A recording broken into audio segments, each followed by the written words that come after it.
કૈલાસ ગુરુકુળની નવરાત્રિ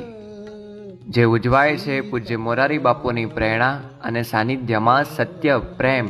અને કરુણાના મૂલ્યો સાથે, જ્યાં વર્ષોથી ગરબા એ કોઈ માત્ર ફેશન નથી, પરંતુ ભારતીય સંસ્કૃતિ અને મૂલ્યોનું ફ્યુઝન છે, જ્યાં અધ્યાત્મ છે, આસ્થા અને આનંદ છે, જ્યાંની દરેક તાળીમાં પરંપરાનો તાલ છે, જ્યાંનો ટ્રેન્ડ ઇન્ડિયન કલ્ચરલ ટ્રેડિશન છે.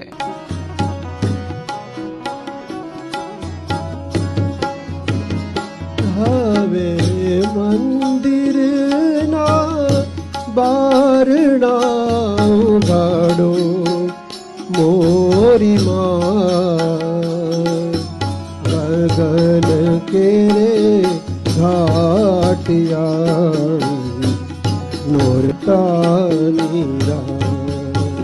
એવી ગગન કેરે